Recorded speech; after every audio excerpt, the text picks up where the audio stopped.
Low-fat milk and bland foods have been sold as the grown-up choice for decades, especially once your stomach starts acting like it has opinions. But here's the uncomfortable part.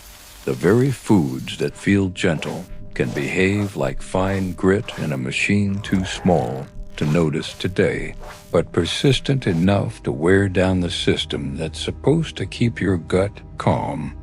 The damage, when it happens, doesn't announce itself.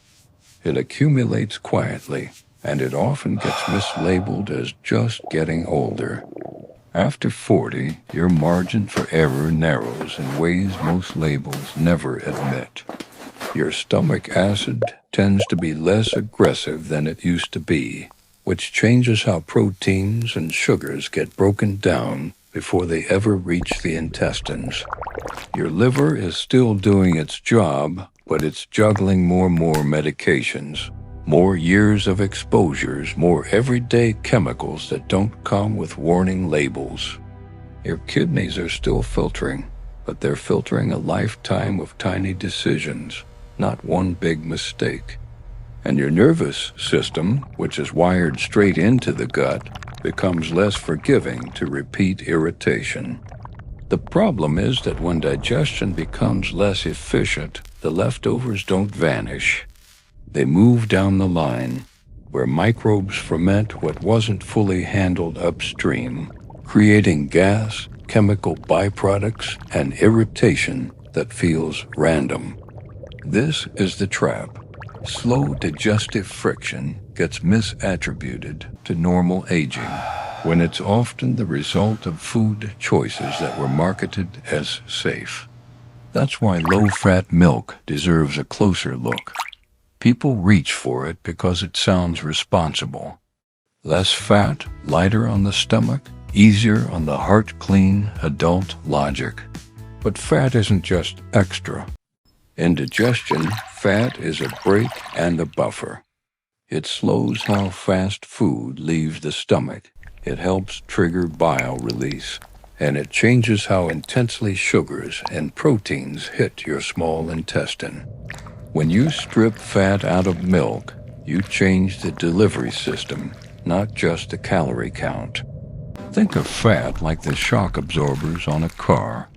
Remove them and the ride still happens, but every bump transfers straight into the frame. And here's where the biology gets sneaky. Milk isn't just fat. It's also lactose and proteins like casein and whey. If lactose isn't fully broken down because lactase activity is lower with age, which is common, then lactose travels into the colon, where bacteria treat it like fuel. Fermentation isn't inherently evil, but it's chemistry happening in a space that's supposed to be controlled. The byproducts can include acids and gases that irritate the lining and stretch the intestinal wall. And that stretching alone can feel like inflammation, even when you can't point to a single dramatic trigger. It's not a sudden crisis. It's the slow effect of repeatedly giving your gut a workload it's less equipped to handle after 40. Now here's the part most people miss. Low-fat dairy often isn't just milk with less fat. In many cases, it's reconstructed, skimmed, and then adjusted to behave like the original. That can mean added milk solids to improve texture, which can concentrate lactose and proteins. The label might not scream concentrated.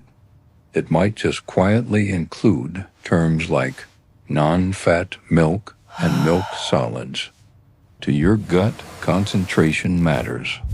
It's the difference between a gentle drizzle and a steady drip in the same spot, day after day. Even if each day feels fine, the cumulative irritation can show up later as sensitivity, irregularity, or that vague feeling that your stomach is never truly settled.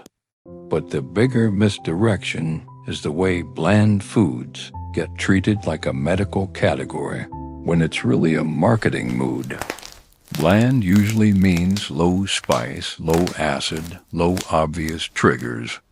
So people lean hard into foods like white bread, plain crackers, instant oatmeal, rice, and low-fiber cereals because they seem calm. The trouble is that bland often correlates with refined starch, and refined starch behaves like fast-burning kindling in the gut. It doesn't stay neutral. It breaks down quickly into glucose. It can shift your microbiome over time, and it can starve the bacteria that depend on fiber to produce soothing compounds. This is the quiet trap. A lot of bland diets are low in fermentable fiber, and fiber is not just roughage. Certain fibers are the raw material your gut microbes convert into short-chain fatty acids like butyrate. Butyrate isn't a supplement buzzword. It's a fuel source for the cells lining your colon. When those cells are well fed, the gut barrier stays strong, mucus production stays robust, and immune signaling stays calmer. When those fibers are missing for months and years, the gut lining can become easier to irritate. It's like letting the caulking dry out on a window frame. The glass still looks fine, but small drafts start to creep in, and the whole room feels off. And that's where age changes the equation. After 40, your immune system doesn't necessarily overreact loudly. It often under-resolves quietly. Low-grade irritation doesn't always become pain. It becomes background noise. You chalk it up to stress, to a slower metabolism, to sensitive digestion now. Meanwhile, your gut's immune tissue is reacting to repeated, small signals, more fermentation acids, more mechanical distension, more exposure to food additives that slip under the generally recognized as safe umbrella without being tested for long-term effects in older, medication-using bodies. Because yes, bland processed foods come with their own invisible guests. Emulsifiers like polysorbate 80 and carboxymethylcholase show up in products that promise gentle texture and stability. They're not spices. They're not acidic. They don't taste like anything. They do, however, interact with the mucus layer in the gut, the slippery protective coating that helps keep bacteria at a respectful distance from your intestinal wall. When that mucus layer is disturbed, the immune system can get twitchier. It's subtle, but over time it can make the gut feel reactive to foods that never used to matter. Think of the mucus layer like a non-stick coating on a pan.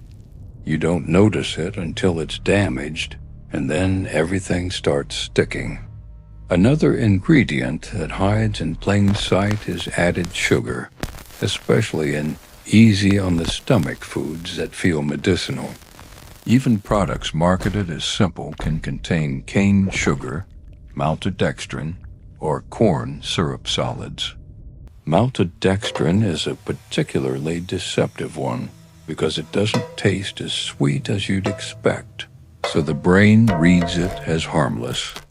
In the body, it's still a rapidly available carbohydrate. Over time, high reliance on these fast starches can tilt the gut ecosystem toward microbes that thrive on quick fuel, while the fiber-loving microbes diminish. That shift doesn't have to cause immediate discomfort to matter. It's the long game. Microbial balance influences gut barrier integrity, immune tone, and how resilient your digestion feels when life gets stressful or sleep gets short. And then there's low-fat logic itself. When fat is reduced, manufacturers often compensate with texture strategies, thickeners, stabilizers, or extra carbohydrates. That's not a conspiracy. It's food engineering. But your gut doesn't care why something is there, only what it does. Thickeners like carrageenan show up in some dairy products, especially ones designed to pour and feel creamy without fat. Carrageenan is a seaweed-derived additive that can be irritating for some people, not because it's spicy, but because it can be biologically prickly to the gut lining and susceptible systems. Again, the danger isn't a dramatic reaction. It's the slow, repeat exposure that makes the gut less tolerant over time, especially when the immune system is already busy dealing with medications, alcohol, stress hormones, and sleep debt. Now, one item in this whole story is almost entirely about accumulation, and it's the one that catches disciplined people the most: the daily safe routine. The same low-fat milk in coffee every morning, the same plain cereal, the same crackers as the afternoon snack, because they never upset the stomach. The gut adapts, but adaptation isn't always improvement. Sometimes adaptation is a narrowing your system becomes efficient at handling a limited set of inputs, while losing flexibility for others. Meanwhile, the microbiome becomes trained on what you repeatedly feed it. Over years, that can mean fewer fiber fermenters, weaker production of gut-soothing compounds, and a barrier that's less robust. It's like walking the same shallow path in grass until it becomes a rut. You don't notice the rut forming, you only notice when you try to step out of it and your foot catches. This is the part labels never explain, because labels aren't designed to describe biology. They're designed to meet legal requirements. A front label can imply light, easy, simple, gentle, while the side panel quietly contains what actually matters: emulsifiers, thickeners, concentrated milk components, added sugars, and refined starches. Regulation also stops at certain borders. A product can be low in fat and still be high in ingredients that affect gut mucus or microbial balance. And a bland food can still be biologically loud once it reaches the gut, because bland is sensory, not physiological.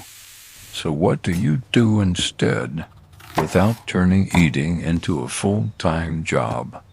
First, you start treating ingredient form as more important than marketing intent. Lactose, milk solids, maltodextrin, carrageenan, polysorbate 80. These are forms, not vibes. Forms behave predictably in chemistry and biology, even when the packaging sounds comforting. Second, you prioritize transparency over soothing language. The fewer stabilizers and texture hacks needed to make a food act like something it isn't, the less likely you are to be surprised by downstream effects.